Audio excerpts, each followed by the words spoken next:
이거는 제가 볼 때는 괜찮은 아이디어인 것 같아요. 선거 괜찮은 치를 때. 아이디어입니까? 네. 왜냐하면은 예. 프레임을 그렇게 짜는 거거든요. 일단 정청래 그럼 강성이잖아요. 친명계 강성이고, 그다음 개딸들, 그다음에 방탄 이런 프레임으로 가가지고 그다음에 이제 리스트를 만들겠죠. 뭐 철호매라든지 여러 사람들 이런 예. 쉽게 말하면은 민주당 강성 지지층 내에서는 아주 압도적인 환호를 받지만 바깥에서는 보통 중도층을 포함해서 많은 사람들이 눈살을 찌푸리는 그 의원들의 명단을 갖고 프레임을 딱 걸어버리면 아예 판이 그렇게 짜버리거든요. 네, 제가 이제 정청래 의원 전 보좌관이었던 점 먼저 밝혀두고 말씀드리는 거긴 한데 다선 의원들 같은 경우는 자기 공천은 엄청 환영합니다. 환영이에요. 거기서 다선을 하는 이유인 건데 다 이유가 있거든요. 아하. 자기 공천이 없으면 오히려 당내 혁신 공천이 가능한데 아하. 상대방이 자기 공천을 하면 다선 의원들은 그 자리를 지키게 됩니다.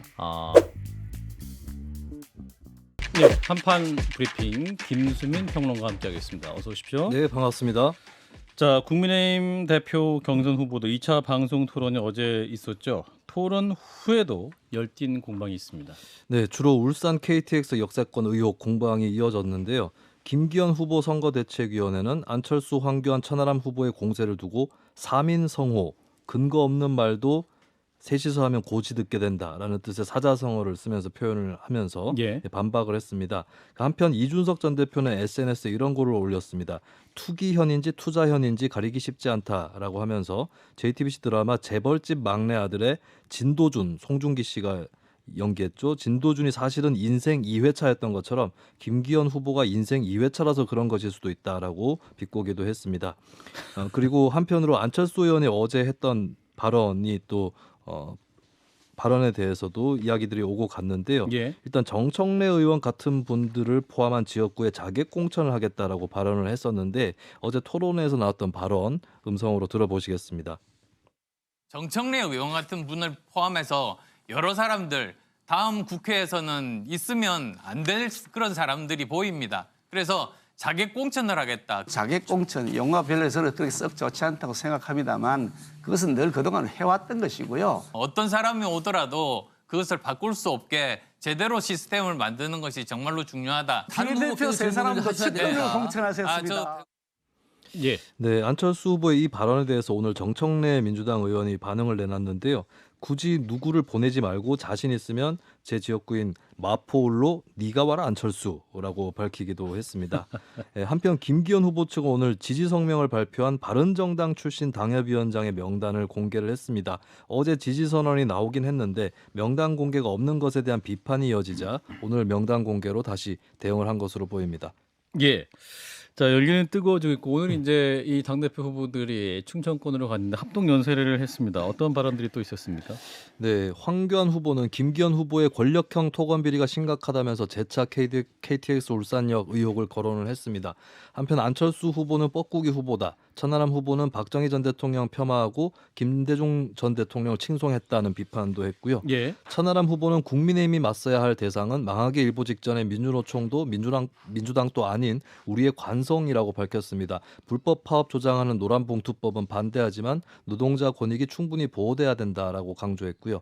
안철수 후보는 총선 압승하면 그때는 관리형 당대표 김기현 후보도 좋다라고 하면서 자신을 내리꽂는 공천을 막을 사람이라고 표현했습니다. 그리고 민주당 전력 논란에 대해선 윤 대통령도 문 전 대통령이 임명했던 검찰총장이었다고 방어에 나섰고요. 예. 김기현 후보는 전당대회가 가짜뉴스 흑색 선전으로 혼탁해지고 있다. 이렇게 하면 좋아할 곳은 민주당뿐이 없다고 KTX역 의혹에 대해서 밝혔습니다. 그러면서 자유민주주의 시장경제 수호에서 내년 총선 압승으로 이끌겠다라고 자신했습니다. 예. 자, 공방이 뜨거워지고 있는데요. 어제 2차 방송 토론회가 있었습니다. 자, 두 분은 어떻게 보셨는지 자, 관련 공방까지 포함해서 진 작가님부터. 아유, 뭐 그냥 선거할 때면 네거티브가 있는 거죠, 늘. 그런 수준에서 보고 있습니다. 그래도 이 KTX 울산역 공방은 뭐 설득력이 없습니까? 뭐 의혹. 그다지 뭐 설득력 뭐 의혹을 가지려면 가지겠지만은 예. 무슨 권력형 토지 투기라든지 뭐 이렇게까지 볼 필요가 있을까 싶기도 하고요. 예. 자, 김 소장님은? 이게 이제 거짓말이면 사퇴하라고 하니까 불법이면 정치 생명 걸겠다라고 답변을 서로 돌렸습니다. 이제 거짓 여부를 황교안 검사는 묻는데 김기현 판사는 불법이면 이라고 답변하는 대목이 저한테 되게 좀 눈에 들어왔고요. 어, 다른 말로 하면 거짓과 불법. 불법은 아니었다라는 아하. 점을 강조해서 말하는 것이고 KTX가 어쨌거나 기존 노선도가 있었던 것이 틀어진 것만큼은 사실이지 않습니까? 예. 근데 그 당시에 틀어지게 노선도를 그렸던 사람이 지금 나와서 김기현 당시 시장이 시켜서 했습니다라고 진술하지 않는 이상은 이 관련 내용이 불법인지 여부가 밝혀질 가능성이 높지는 않죠. 근데 이 사건은 두고두고 문제가 될 거라고는 보여집니다. 지난번에 제가 해명 듣기로는 이거 뭐 아래로 지나가는 터널이지 뭐 이런 말씀도 하셨던 걸로 기억나는데 위에가 이제 산이라고 말씀하시면서 근데 오히려 그렇게 되면 KTX가 지나가면서도 땅은 해치지 않는 훼손하지 않는 것도 있고요. 또 예. 고압선 지나가는 거 포함해서 올 여름에 슬슬 좀 살펴보면 되지 않을까 싶은 생각이 들어서요. 지금 뭐 급하게 볼 문제는 아니고 황교안 후보가 부정선거 주장으로 일관하실 것이라는 세간의 예상을 깨고 아, 굉장히 그렇죠. 토론마다 포지션을 잘 잡으셔서 예, 너무 멀쩡하게 하시더라고요. 예. 그래서 좀 멀쩡하게. 예. 좀 예. 이상하게 할 줄 알았는데 재밌게 보고 있습니다. 너무 정상적으로 하셔가지고 조금 실망스러우면서도 의외네 이런 느낌. 이게 토론에 천하람 후보가 이제 잘할 것이다 뭐 이런 예상했지 뭐 기대만큼 하고 있는데 예상으로 이제 황교안 후보가 굉장히 토론에서 예. 주목을 많이 받으니까. 보통 여느 후보가 하는 그런 식의 그 후보 싸움을 하고 있지 않습니까? 그래가지고 저는 굉장히 아스트랄하고 뭐 이상한 나라로 가게 되지 않을까. 그래서 전당대회 자체가 희화화 되지 않을까 이렇게 예상을 했는데 생각보다는 너무 멀쩡하게 하고 있는 것 같아요. 예, 그래서 이상민 크리에이터가 준비를 굉장히 많이 해야 될 것 같은데 제가. 자, 김수희 평론가 어떻게 보셨어요? 이 토론회 풍경. 일단은 김기현 후보가 1대3으로 몰리는 주제 물론 그렇죠. 본인은 몰렸다고 생각은 안 하겠지만 이제 음. 수적으로 봤을 그렇죠. 때는 이 주제가 터져 버렸는데 사실 이제 KTX 의혹 같은 경우는 좀 빠르게 검증이 가능할까 이런 생각은 한편으로 듭니다. 3월 8일 전당대회까지 그 얼마 안 의혹을 남았죠? 검증하기에는 좀 시간이 걸릴 것 같고 이것은 이제 만약에 전당대회 이후에 뭐 저 추가적인 이슈가 될 그런 또 가능성은 어느 정도 보이는데 그때는 왜냐하면 야당에서도 의혹을 제기할 수도 있기 때문에 그래서 이번 기간 안에 결판을 낼 수 있을 것 같지는 않다 이런 생각은 좀 듭니다. 근데 의혹 자체가 그렇게 개연성이 좀 떨어져요. 저는 내가 볼 때는. 자, 이런 거는 이제 안철수 후보의 토론 중에 그 자객 공천 발언이 있었습니다. 정청래 의원 같은 분들은 자객 공천하겠다 이렇게 말했는데 왜 굳이 또 이 정청래 의원을 우리 안철수 후보가 말씀하셨을까? 왜 그랬을까요?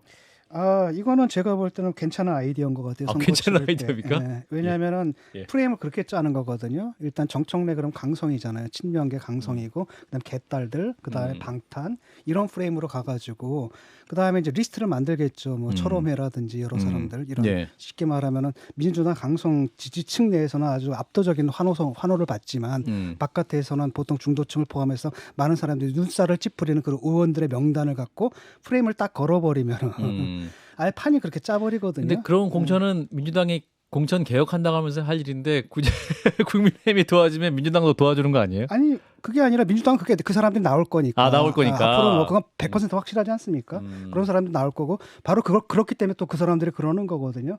라고 했을 때 판을 그렇게 딱 짜버리면 그래서 저는 오랜만에 안철수 후보가 들리는 메시지 오랜만에 그 전략적 사고를 다시 전략적 사고를 했다.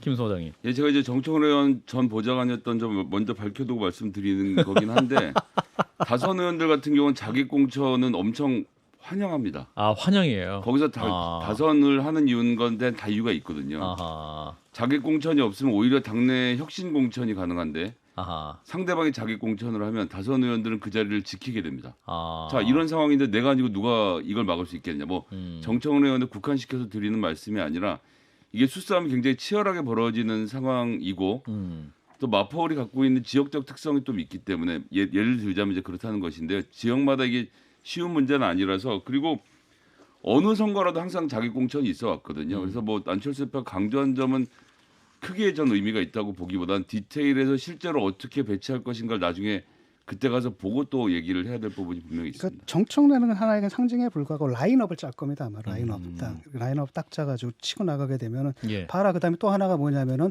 봐라 169석 줬더니 저 사람들이 하는 게 방탄 아니냐. 그러니까 저거 못하게 그 의석 뺏어라 이런 논리로 가겠죠. 만약에 이제 안철수 대표 그러니까 후보가 대표가 된다면 뭐 그런 전략까지 나올 것이다. 예. 혹시 오늘 충청권 합동 연설회에서 주목하신 내용 있으시면 김수인 평론가는 혹시 오늘 충청권 합동 연설회에서 좀 의미 있는 내용이 있었다거나 계속 좀 공방이 계속된 것이다. 네. 일단 뭐 KTX 의혹 그대로 거론이 됐죠. 이게 첫 번째 쟁점이었던 것 같고요. 아무래도 이제 안철수 의원이 이제 자객 공천에 관련해서 오늘 자객 공천보다는 이제 내리꽂는 공천을 막을 사람이다. 이건데 이제 국민의힘 쪽에 좀 취재를 해보면 이런 이제 이게 어느 정도로 설득력을 갖고 유포가 되고 있는지는 알 수 없지만 일단 돌고 있는 얘기는 대구 경북이라든지 이쪽에 김기현 후보가 만약에 대표가 되면 예. 막 물갈이가 이루어질 거다. 그 용산 출신으로. 네네. 그래서 이 물갈이를 막으려면 다른 후보를 찍어야 된다. 뭐 이런 구전이 돌고는 있다고 구전이. 합니다. 네, 그래서 그런 부분들 그러니까 공천에서 물갈이를 또 우려하는 당원들이라든지 이쪽에 또 표심을 호소하기 위해서 안철수 후보가 내리꽂는 공천을 막겠다 이런 것으로 또 프레임으로 맞서는 게 아닌가 그렇게 보여지고요. 그리고 천하람 후보의 경우는 이제 노란봉투법은 반대하지만 노동자 권익은 보호해야 된다라고 밝히면서 예. 또 더불어서 얘기한 게 간호법 개정입니다. 그러니까 예. 당에서 약속을 했던 부분이기 때문에 지켜야 예. 된다라고 하는 그런 정책적 입장을 또 피력하기도 했습니다. 예. 자, 그래서 민주당 얘기로 넘어갈 텐데 일단은 다음 주 월요일입니다. 27일에 이재명 대표에 대한 체포 동의안이 국회에 올라갈 예정인데 오늘 대통령이 체포 동의안을 제가를 했습니다. 네, 체포 동의안은 어제 접수가 돼서 제가가 이뤄졌고 법무부가 국회에 체포 동의 요구서를 제출을 할 예정입니다. 대통령실 핵심 관계자는 단순한 행정 절차고 절차대로 따르는 것 아니겠나라고 부연을 했는데요. 예. 한편 민주당은 오늘 국회에서 열린 의원총회에서 체포 동의안 본회의 표결을 당론이 아닌 의원 자율투표로 진행하기로 결정을 했습니다. 예. 그리고 박홍근 민주당 원내대표는 이 대표에 대한 구속영장 청구와 체포동의안 제출이 매우 부당하다는 점을 의원들의 총의로 분명히 확인했다라고 하면서 당론 채택 여부는 논의조차 할 필요가 없는 사안이다라고 밝히기도 했습니다. 자, 이런 가운데 이제 민주당에서는 지구당 부활 얘기가 나왔는데 이것은 무슨 얘기입니까? 네, 민주당 정치혁신위원회에서 지구당 부활의 의견을 모았다라고 매일경제가 보도했는데요. 예. 이재명 대표가 대표 경선 출마 당시에 공약으로 내걸었던 사안이기도 합니다. 이 핵심위의 관계자는 민주당이 손해볼 수 있어도 지구당 부활은 필요하다라고 하면서 3월 중으로 구체적 내용을 발표하려고 준비 중이다라고 밝혔는데요. 예. 지구당은 한때 돈 먹는 하마, 불법 자금 유통 경로 이렇게 지목이 되면서 2004년에 폐지가 된 적이 있습니다. 하지만 그 사이에 지역 정치 정상화나 원외 활동 보장 등을 위해 부활론도 꾸준히 제기가 되어 왔습니다. 근데 다만 민주당 일부 의원들 사이에서 지구당으로 인한 토착 지역 비리의 가능성이 제기되면서 우려 의견도 한편으로는 존재하고 있다고 전해지고 있습니다. 김성애 소장님, 그 지구당 가면 지금이랑 뭐가 달라지는 겁니까? 그러니까 이제 원외 지역 위원장 같은 경우는 지금은 무슨 직함을 걸 수가 없어요. 그러니까 예를 들어서 뭐 조금 전에 말씀하신 마포을에 어떤 원외 위원장이 있다라고 하면 그냥 김성환 사무소 이렇게만 걸 수 있지 아무것도 할 수가 없습니다. 그리고 거기에 시구위원들이 모여서 지역위원장이 국회의원이 아닌데 선거와 관련된 얘기를 하면 다 선거법 위반입니다. 그래서 사실 말도 안 되는 거거든요. 그리고 이건 2004년 당시에 이제 오세훈 의원이 선거를 깨끗하게 치러야 된다라고 하면서 이제 클린이라고 하면서 그 당시 이제 불던 반정치 바람에 의해서 만들어진 법인데 이건 지금은 증거 수집을 굉장히 유권자들이 용이하게 할 수 있기 때문에 돈이 오고 가거나 문제가 되면 이거는 그거대로 처벌은 하더라도 지구당을 부활시켜서 지역위원회 정치를 활성화시켜야 당원들이 온라인에서만 지금 나오면서 지금 말씀하신 여러 가지 부작용들 저희가 지금 팬덤 정치에 대한 이야기를 하지 않습니까? 예. 이게 정상적인 외국의 대부분의 선진국의 경우에는 해당 지역의 당원들이 모여서 토론 과정을 거쳐서 의견들이 수렴이 되거든요. 그런 물리적인 공간을 확보한다는 측면에서 저는 지구당 부활은 할 수 있는 일이라고 생각하고요. 이게 지금 뭐 단독 보도로 나오긴 했지만 사실은 송영길 전 대표하고 이준석 대표가 함께 그 당시에 논의하고 합의해서 지구당 부활하자라는 이야기를 양당이 다 이미 합의한 사안이었기 때문에 유권자들이 보시기엔 저것도 무슨 돈 가지고 저러려고 하는 거 아니야라고 걱정이 되시는 측면이 있겠지만 저는 그거보다는 민주주의 발전적인 측면에서는 꼭 부활시켜야 되는 제도라고 생각합니다. 정의당 예. 같은 경우에도 진 그런 작가님. 얘기를 하더라고요. 그게 폐지됨으로써 사실 지역 활동이 상당히 위축됐다. 이게 다시 부활해야 된다. 이런 얘기를 들었습니다. 그러니까 원외에게 있는 그렇죠. 정치인들이 그러니까 유권자를 만날 수 있는 명분이 좀 부족하기 때문에 네. 지구당 해야 된다. 이제 국회의원은 자기 사무실 두고 그다음에 시구위원들 사무실 둬서 다 하는데 그 지역에 있는 예를 들어 진보정당 지금 말씀 잘 주셨지만 정의당이 마포을에 지역위원회를 만들어도 지구당을 못 만드니까 정치 활동을 제대로 할 수 있는 공간 거점 확보가 어렵거든요. 그런 측면에서도 저는 충분히 해볼 수 있는 일이라 생각하고 부작용은 엄벌로 다스리면 됩니다. 알겠습니다. 엄벌로. 구독이 무서워서 잘못 담거나. 예, 알겠습니다. 자, 이런 가운데 지금 이제 유동규 전 성남도시개발공사 사장 직무대리가 이제 유튜브에 출연을 해서 이재명 대표에 대한 입장을 지금 밝히는 내용이 나오고 있긴 한 텐데. 네. 예. 현재 아마 방송이 송출이 되고 있을 것 같은데요. 예. 유튜버 유재일 씨는 오늘 오후 6시부터 유동규의 실록 1회를 게시할 것이다라고 예고를 했습니다. 예. 예고편에서는 유동규 씨가 이재명 대표와 어떻게 만나서 가까워졌는지를 언급하는 내용이 담겨져 있었는데요. 유재일 씨는 기획회의를 하다가 기록을 남기자고 한 뒤 녹화를 시작했다면서 규모가 큰 대하 드라마라 100부작 이상은 나올 것 같다. 이재명이라는 캐릭터가 가진 강점들과 능력, 그가 최강 빌런일 수밖에 없는 이유도 나온다. 이렇게 밝혔습니다. 유재일 씨가 누구냐 하시는 분도 계실 것 같아요. 유재일 씨가 네. 어떤 분 유튜버 유명 유튜버로 네. 분류가 되죠. 예. 네네. 일단 방금 방송이 끝나기 때문에 가서 보실 필요는 없을 것 같아요. 예, 한판 승부 계속 들어주시고요. 정치 성향은 옛날에 민주당 지지 성향이었다. 조국 사태 때 반민주당으로 돌아섰다가 지금은 뭐 어느 쪽도 아닌 걸로 대충. 지금은 사실상 국민의힘의 힘 편이라고 봐야 되지 않나요? 저는 그렇게 보이던데 평론가님 어떻게 보시는지. 그건 아닌 것 같아요. 아니 뭐 유재일 씨의 평론가 아닌 것 같고. 네. 대통령 선거 때 윤석열 후보를 지지를 했었죠. 아 네. 그렇군요. 이제 그럼 이 유튜브 출연을 해서 이제 여러 가지 말을 할 텐데 이 부분이 또 관련 수사에 영향을 미칠 수 있는 부분이 있을까요? 아이고, 증거는 수사 증거대로. 영향을 마치겠습니다. 그냥 자기 주관적인 얘기를 하는 거니까. 예. 일종의 유동규 회고록이라고 보면 될 것 같아요. 여기서는 실록이라고 실록이고 회고록이고. 예. 그러니까 유동규라는 사람의 시선으로 본 예. 이재명이라는 인물, 그다음에 그동안에 어떤 일들이 있었는지 이것을 그 사람의 시각으로 우리가 접할 수 있게 된 거죠. 유동규 씨가 그럼 이재명. 김 소장님은 이 유튜브. 그 뭐 언론의 자유가 있는 나라에서 하는 걸 뭐라고 하겠습니까? 예, 별 관심 없을 것 그러니까 우리가 반성을 해야 많이 되죠. 보는 우리가 신문들이 섭외를 했어야 계시겠죠. 되는데 예, 진작가님이 더 노력을 해주시면 좋겠습니다. 우리가 섭외를 했어야 되는데. 제작진도 많은 노력하고 있긴 한데. 예, 자 다음은 노조 얘기를 좀 해보죠. 자, 노조 회계 문제 지금 이 정부 들어서 또 굉장히 큰 이슈로 지적을 하고 있는데 양대 노총이 또 반발을 하고 있습니다. 일단 오늘 국무회의에서도 노조에 대한 강경 발언이 있었습니다. 네, 윤 대통령 국무회의 모두 발언에서 건설 현장의 폭력과 불법을 보고서도 방치한다면 국가라고 할 수 없다면서 금품 요구, 채용 강요, 공사 방해와 같은 불법 행위를 공공연하게 자행하고 있다면서 건설 현장의 노조를 비판했습니다. 또 노동개혁의 출발점은 회계 투명성 강화라고 하면서 예. 지난 5년간 국민 혈세로 투입된 1,500억 원 이상의 정부 지원금을 사용하면서도 노조는 회계 장부를 제출하지 않고 조직적으로 반발하고 있다. 노조 회비 상당 금액을 세액 공제해 사실상 노조 운영 자금에 대한 재정 지원을 하고 있다. 미국, 영국 등 선진국에서는 노조의 회계 보고와 서류 제출 의무를 규정하고 있다. 이렇게 밝혔습니다. 예. 자 양대 노총 입장은 어떻게 나오고 있습니까? 네, 한국노총과 민주노총은 공의 반박을 하고 있는데요. 정부와 지자체 지원금에 대해선 이미 회계 자료를 보고하고 있다라고 반박을 하고 있습니다. 예. 그리고 민주노총은 회계 관련 자료를 요청받은 정부에게 요청받았던 노조 중에 36.7%만 요구에 따랐다는 노동부 주장에 대해서 67곳 중에 6곳은 조직 탈퇴 혹은 산별 노조로 전환한 곳이고 나머지 61곳 중에 한 곳을 제외한 60곳은 재정 서류 비치 및 보존 현황과 관련해서 서류를 제출했다라고 설명을 했습니다. 양도노총에서 같이 설명을 하고 있는 것은 노동부에서 표지뿐 아니라 속지, 내지까지 제출을 하라고 요구를 하고 있는데 예. 법적으로 노조의 의무는 서류를 비치하는 것이기 때문에 내지를 제출할 의무가 없다라고 반박을 하고 있는 것이고요. 한국노총은 정부의 월권 위법이다라고 주장을 하면서 법적 대응을 시사하고 있습니다. 예, 일단은 윤석열 대통령이 이제 노조와의 대응 문제에 대해서 이제 지지율 상승의 효과를 봤다. 뭐 이러한 인식을 바탕으로 또 관련 노조에 대한 압박이 계속되는 것이 아니냐 뭐 이런 얘기도 나오고 있습니다만 노조 회계에 대한 인식, 건설 현장에 대한 발언도 어떻게 들으셨습니까, 진작? 두 가지가 있는 것 같아요. 하나는 이제 아예 이념적으로 갖고 있는 노조에 대한 편견 이렇게 있고요.